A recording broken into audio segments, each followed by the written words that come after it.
अगर आप एक पीएफ अकाउंट खोल रहे हैं और आपकी टोटल सर्विस 10 साल की हो गई है या फिर 10 साल से ज्यादा की हो जाती है आपकी सर्विस, तो ये जो पेंशन का पैसा है इसको आप विड्रॉ नहीं कर सकते। फिर आप जो है एलिजिबल हो जाते हो ईपीएफओ यानी कि कर्मचारी भविष्य निधि संगठन से हर महीने पेंशन लेने के लिए। आपको हर महीने पेंशन मिलेगी जब आप 58 साल के हो जाएंगे, तब ईपीएस 95 पेंशन स्कीम के तहत यानी कि एम्प्लॉय पेंशन स्कीम के तहत। मिनिमम पेंशन ईपीएफओ गारंटी देता है कि 1000 रुपये मिलेगी, बाकी डिपेंड करता है, कैलकुलेट की जाती है कि आपकी कितने साल की जो है सर्विस थी और कितना कंट्रीब्यूशन आपका जमा हुआ था। उसके बाद डिसाइड होता है कि आपको हर महीने कितनी पेंशन मिलेगी जब आप 58 साल के हो जाएंगे। तब जब आप 58 साल के हो जाते हैं तब आपको जो है ईपीएफओ से हर महीने पेंशन लेने के लिए जो है monthly pension form 10D apply करना पड़ता है। 58 साल की एज से भी आप पेंशन ले सकते हो, बट आप चाहते हो कि यार मैं पहले पेंशन लेना चाहता हूँ, 50 साल की उम्र से लेना चाहता हूँ या फिर 52 साल की एज से जो है पेंशन लेना चाहता हूँ, तो आप जो है ईयरली पेंशन भी ले सकते हो, बट फिर आपको जो है कम पेंशन मिलेगी। और इसके साथ साथ ईपीएफओ एक फैसिलिटी भी देता है कि आप अगर 58 साल की एज से पेंशन नहीं लेना चाहते तो आप 59 साल या फिर 60 साल की एज से भी जो है पेंशन लेना स्टार्ट कर सकते हो, जिसको बोलते हैं डेफर्ड पेंशन। तो आज की इस वीडियो में मैं आपको बताऊंगा भी और आपको step by step complete process दिखाऊंगा भी, कैलकुलेट करके आपको दिखाऊंगा कि कैसे आप कैलकुलेट कर सकते हो, कैसे आप पता कर सकते हो, कैसे आप जान सकते हो अगर आप एक पीएफ अकाउंट खोल रहे हैं या फिर आपके फ्रेंड फैमिली मेंबर में कोई पीएफ अकाउंट खोल रहा है और उसकी सर्विस 10 साल की या फिर 10 साल से ज्यादा की हो गई है, तो उसको ईपीएफओ की तरफ से जब वो 58 साल का हो जाएगा या फिर जब वो 50 साल का होगा तब 50 साल की उम्र से पेंशन लेना चाहता है, तो ईपीएफओ की तरफ से हर महीने ईपीएस 95 पेंशन स्कीम के तहत कितनी पेंशन मिलेगी, सिंपल प्रोसेस है। अगर ये वीडियो पूरी देख लेते हो तो आप खुद की नहीं दूसरों की भी हेल्प कर सकते हो और आपको पता चल जाएगा कि कैसे जो है पेंशन कैलकुलेट करते हैं। तो चलिए बिना किसी देरी के मैं आपको कंप्लीट प्रोसेस अच्छी तरह से समझाऊं, आपको दिखाऊं, उससे पहले हर बार की तरह हैं तो चैनल को सब्सक्राइब जरूर कर लीजिएगा। तो दोस्तों इसके लिए आपको सबसे पहले क्या करना है, ईपीएफओ की वेबसाइट ओपन कर लेनी है। ईपीएफओ की ऑफिशियल वेबसाइट है www.epfindia.gov.in, इसको ओपन कर लेना है। बाकी ईपीएफओ की जो ऑफिशियल वेबसाइट है उसका लिंक मैंने वीडियो के डिस्क्रिप्शन में दे दिया है। जब ईपीएफओ की वेबसाइट ओपन कर ले उसके बाद आपके सामने इस तरह का जो है पेज आ जाएगा, वेबसाइट ओपन हो जाएगी और यहाँ पर आपको जो एक ऑप्शन देखने को मिलेगा ऑनलाइन सर्विसेज का, और यहाँ पर आपको ऑप्शन मिलेगा ईडीएलआई एंड पेंशन कैलकुलेटर न्यू करके। तो ये जो ऑप्शन है इस पर आपको क्लिक कर देना है। जब इस पर आप क्लिक करेंगे तो उसके बाद यहाँ पर देख सकते हो ईडीएलआई एंड पेंशन कैलकुलेटर। आप यहाँ से जो है ईडीएलआई का भी जो है कैलकुलेट कर सकते हो और पेंशन कैलकुलेटर भी। और कैसे इसको यूज करना है तो यहाँ पर देखिए how to use pension calculator, इस पर क्लिक करेंगे तो आपके सामने एक पीडीएफ ओपन हो जाएगा। इसमें बताया गया है कि कैसे आपको ईडीएलआई कैलकुलेटर यूज करना है, कैसे आपको जो है पेंशन कैलकुलेटर यूज करना है। इसके बारे में कंप्लीट जानकारी आपको मिल जाएगी, क्या क्या इंफॉर्मेशन आपको देनी है। तो चलिए यहाँ पर ईडीएलआई एंड पेंशन कैलकुलेटर का जो ऑप्शन है इस पर मैं क्लिक कर देता हूँ। और जब इस पर आप क्लिक करेंगे तो आपके सामने जो है ईडीएलआई बेनिफिट कैलकुलेटर और पेंशन कैलकुलेटर आ जाएगा, यहाँ पर देख सकते हो। तो ईडीएलआई बेनिफिट कैलकुलेटर के बारे में जो है अगली वीडियो में बात करेंगे, अगली सेपरेट डेडिकेटेड वीडियो बनाऊंगा। तो आज हम ओनली बात करेंगे पेंशन कैलकुलेटर के बारे में। पेंशन कैलकुलेट करने के लिए आपको ये जो पेंशन कैलकुलेटर का जो ऑप्शन है इस पर आपको क्लिक करना है। और जब इस पर आप क्लिक करेंगे उसके बाद आपके सामने पेंशन कैलकुलेटर जो है ओपन हो जाएगा, यहाँ पर देख सकते हो ओपन हो गया है। और इसके साथ साथ यहाँ पर देखिए पेंशन कैलकुलेटर इनपुट, और यहाँ पर एक जानकारी और आपको देखने को मिलेगी। यहाँ पर बताया गया है कि please update the date of birth, दर्ज की गई जन्म तिथि 1/4/1953 या उसके बाद की होनी चाहिए। यहाँ पर जो आप डेट ऑफ बर्थ मेंशन करेंगे वो 1/4/1953 या उसके बाद की होनी चाहिए। Date of birth is required. यह कैलकुलेटर सदस्य पेंशन मामलों के लिए परिणाम देगा जहां पेंशन शुरू होने की तारीख 1/4/2014 को या उसके बाद है, यानी कि जिनकी पेंशन जो है शुरू होगी 1/4/2014 से या फिर उसके बाद उनका ही जो है कैलकुलेट करके दिखाएगा। तो ये आपको पढ़ लेना है, रीड कर लेना है। अब इस कैलकुलेटर को कैसे यूज करना है तो यहाँ पर देखिए जन्म तिथि डेट ऑफ बर्थ, यहाँ पर आपको अपनी complete date of birth mention करनी है, डे मंथ ईयर। यहाँ पर कैलेंडर का ऑप्शन है, इस पर क्लिक करेंगे तो यहाँ से आप जो है अपना जो भी डेट ऑफ बर्थ है अपने हिसाब से सेलेक्ट कर लीजिए। मैं आपको जो है दिखा रहा हूँ, समझा रहा हूँ, तो मैं यहाँ पर कोई भी एक सेलेक्ट कर लेता हूँ। तो यहाँ पर मैं 69 यहाँ पर सेलेक्ट कर लेता हूँ, ठीक है। तो यहाँ पर मैंने डेट ऑफ बर्थ ले ली है, यहाँ पर 70 ले लिया और यहाँ पर फरवरी ले लिया और यहाँ पर कोई भी एक डे मैंने ले लिया। तो यहाँ पर जब आप अपनी डेट ऑफ बर्थ मेंशन करेंगे उसके बाद यहाँ पर दिखा भी देगा कि आपकी 58 साल की एज कब होगी, 58 साल की एज से कब से आपको पेंशन मिलना शुरू होगा। तो यहाँ पर मैंने जो डेट ऑफ बर्थ मेंशन करी उसके हिसाब से यह दिखा दिया कि 58 वर्ष प्राप्त करने की तिथि कब से 58 साल की एज में पेंशन मिलना शुरू होगी, यहाँ पर दिखा दिया 28/1/2028। ठीक है, और 50 साल की उम्र से भी आप पेंशन लेना शुरू कर सकते हो। 50 वर्ष प्राप्त करने की तिथि यहाँ पर दिखा देगा और मिनिमम अवेलिंग डेट यहाँ पर दिखा देगा कब से आप पेंशन लेना शुरू कर सकते हो। यहाँ पर देख सकते हो, यानी कि 50 साल से आप पेंशन लेना शुरू कर सकते हो। तो यहाँ पर आपको अपनी डेट ऑफ बर्थ मेंशन करनी है। उसके बाद यहाँ पर देखिए सेवा जोड़े ऐड सर्विस, इस पर आपको क्लिक करना है। उसके बाद यहाँ पर सेवारंभ तिथि, डेट ऑफ ज्वाइनिंग, कब आपने ज्वाइनिंग करी है, कब से आपकी नौकरी स्टार्ट हुई है। यहाँ पर कैलेंडर का ऑप्शन है, इस पर आपको क्लिक करना है। यहाँ पर आपको बिल्कुल सही करेक्ट जानकारी आपको मेंशन करनी है।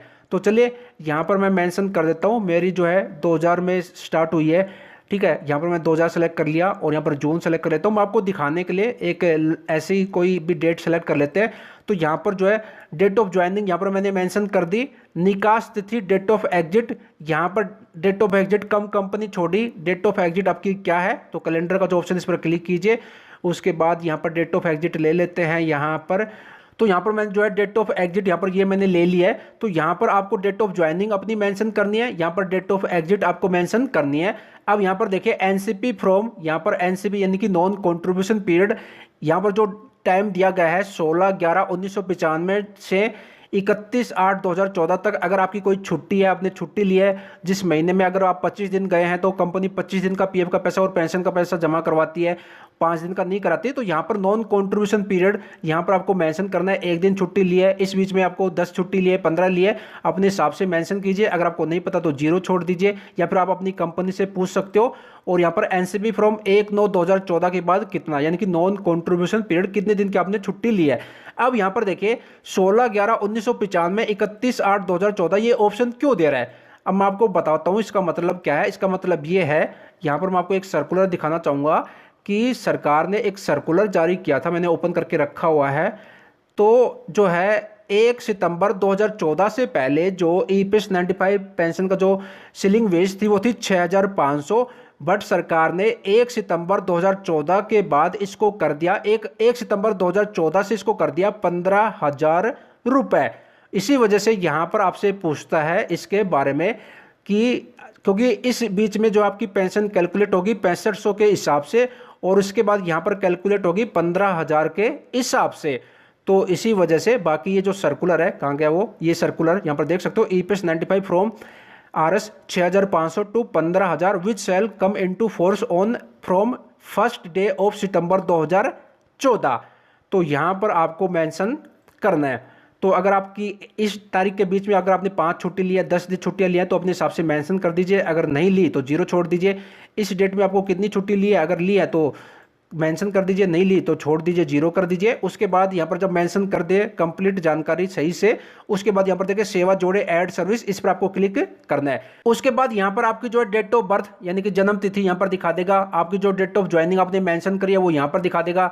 डेट ऑफ एग्जिट जो आपने मेंशन करी है, डे मंथ ईयर, वो यहाँ पर दिखा देगा। एनसीपी डे यहाँ पर दिखा देगा, और यहाँ पर दिखा देगा कि भाई 31/8/2014 तक आपने जो है कितने दिन काम किया, यहाँ पर दिखा देगा। यानी कि 6500 के हिसाब से, 6500 के हिसाब से जो सीलिंग वेजेज है उसके हिसाब से आपने कितने दिन काम किया, और 31/8/2014 के बाद यानी कि 15,000 की सीलिंग के हिसाब से आपने कितने दिन काम किया, वो यहाँ पर दिखा देगा।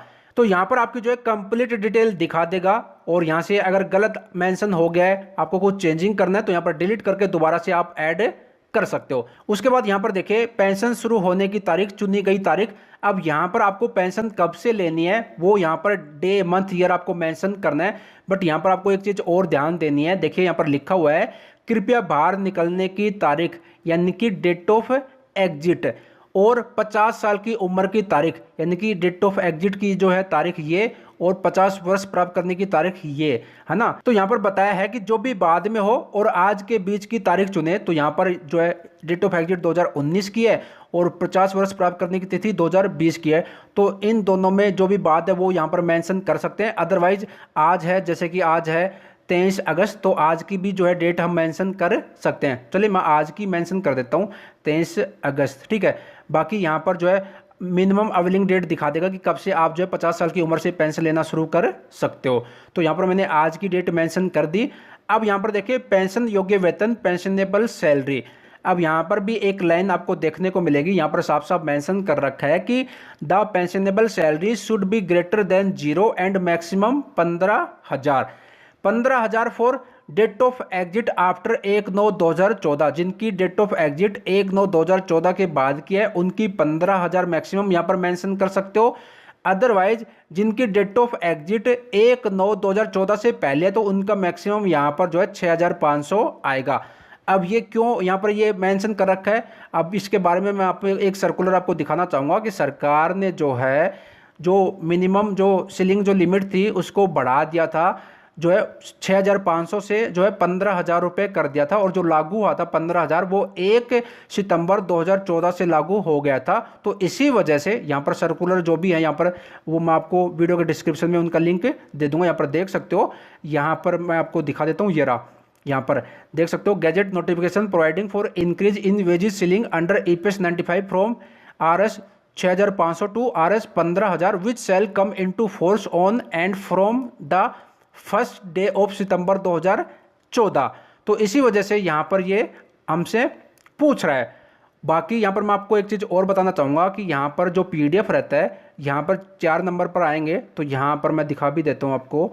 यहाँ पर पेंशनेबल सैलरी, तो यहाँ पर बता रखा है कि this is the average wages for last 12 month if the pension start date is on or before 31/8/2014। यानी कि अगर आपकी पेंशन स्टार्ट की जो डेट है वो अगर 31/8/2014 है या फिर उससे पहले की है तो फिर आपको जो है 6,500 यानी कि 6500 की सीलिंग लिमिट के हिसाब से जो है 12 महीने का औसतन वेतन आपको मेंशन करना पड़ेगा।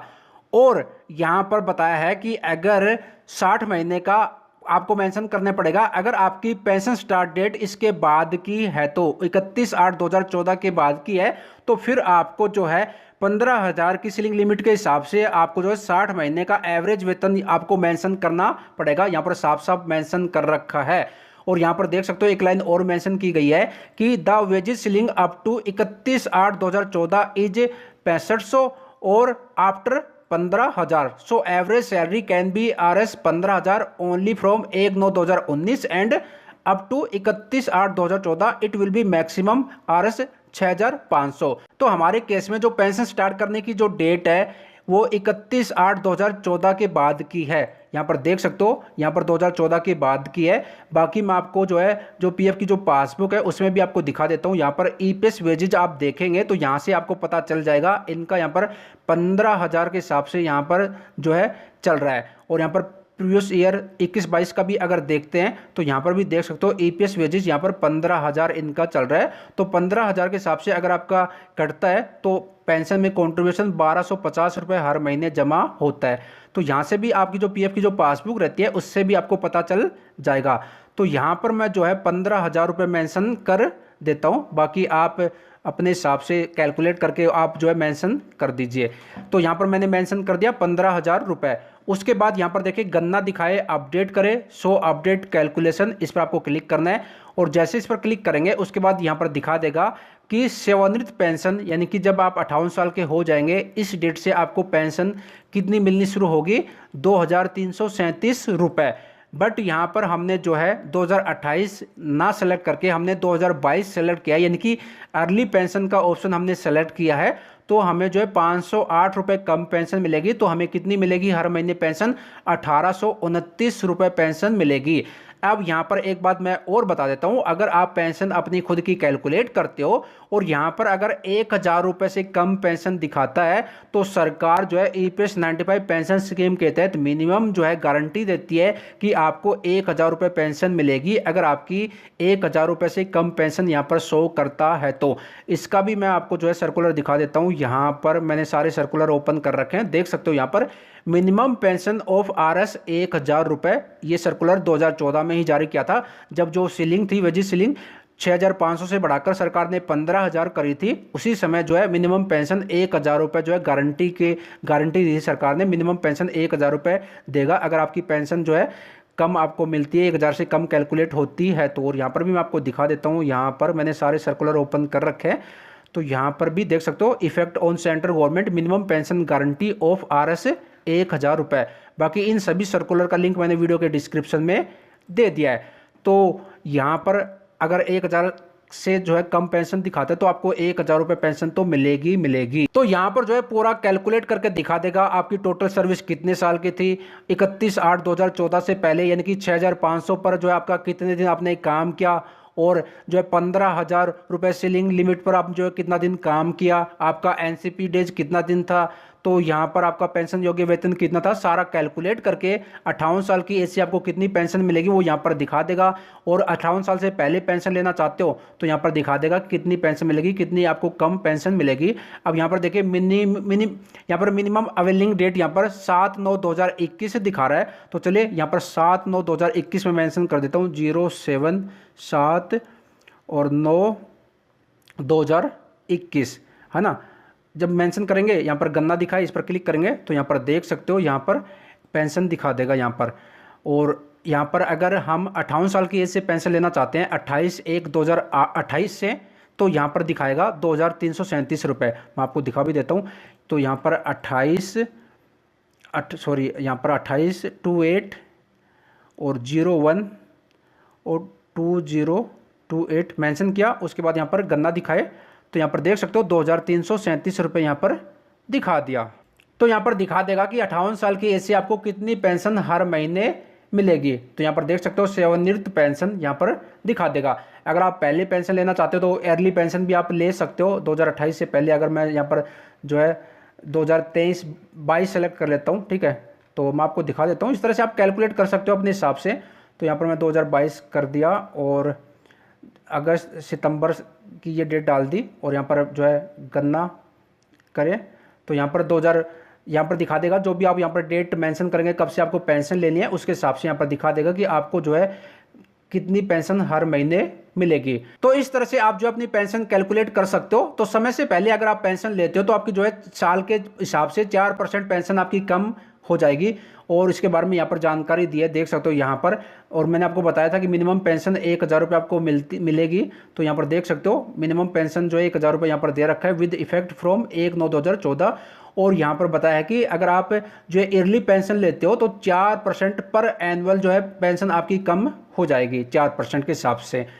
तो इस तरह से आप कैलकुलेट कर सकते हो। और एक चीज़ मैं आपको और बता दूं कि यहाँ पर सरकार डेफर्ड पेंशन का भी आपको ऑप्शन देता है, यानी कि आप चाहते हो कि मैं 58 साल की एज से पेंशन ना लूँ, 59 साल की एज से भी आप ले सकते हो, 60 साल की एज से भी आप पेंशन ले सकते हो। अब आप कहोगे कि भाई जब मेरे को 58 साल की एज से पेंशन मिल रही है तो फिर मैं ये बेवकूफ़ी क्यों करूँगा, मैं तो 58 साल की एज से लूँगा, 59 साल की एज से पेंशन लूँगा या फिर 60 साल की एज से पेंशन लूँगा, तो मेरे को क्या बेनिफिट होगा। तो बेनिफिट ये होगा कि आपकी पेंशन जो है वो इंक्रीज हो जाएगी, बढ़ जाएगी। सरकार जो है यानी कि बोल सकते हैं EPFO आपको 2 साल का जो है आपको डेफर्ड पेंशन का ऑप्शन देता है।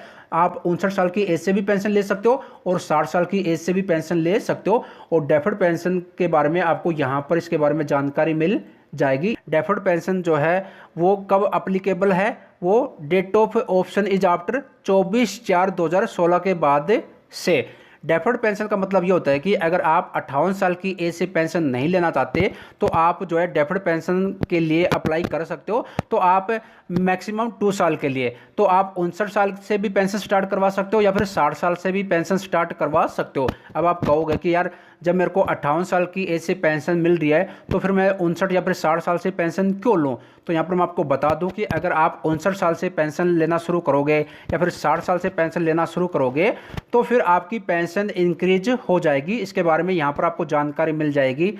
आपकी पेंशन कितनी इंक्रीज होगी, देखिए benefit of increase in original pension amount 4% in case of 1 completed year, यानी कि आप 59 साल की एज से पेंशन लेना शुरू करोगे तो 4% का इजाफा हो जाएगा। और आप 59 साल की बजाय 60 साल की एज से पेंशन लेना चाहते हो यानी कि 2 साल के लिए आपने डेफर्ड ले लिया तो फिर आपकी पेंशन में जो है 8.16% का जो है इजाफा हो जाएगा। इसके बारे में जानकारी यहाँ पर आपको देखने को मिल जाएगी। इसका भी मैंने लिंक वीडियो के डिस्क्रिप्शन में दे दिया है।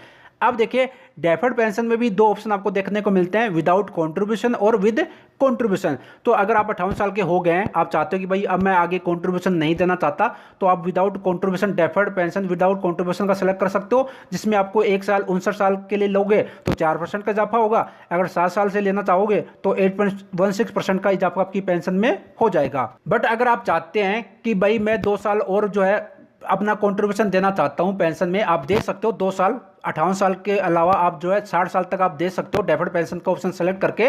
तो यहां पर देख सकते हो member can defer the pension up to 60 year with contribution.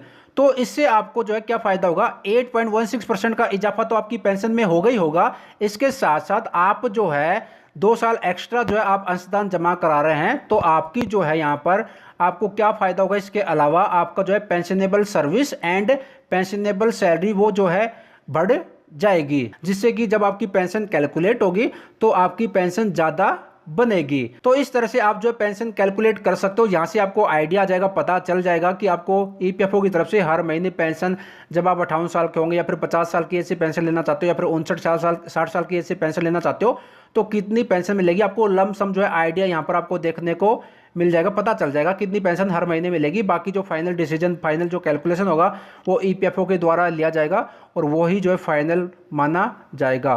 तो इस तरह से आप जो अपनी पेंशन जो है कैलकुलेट कर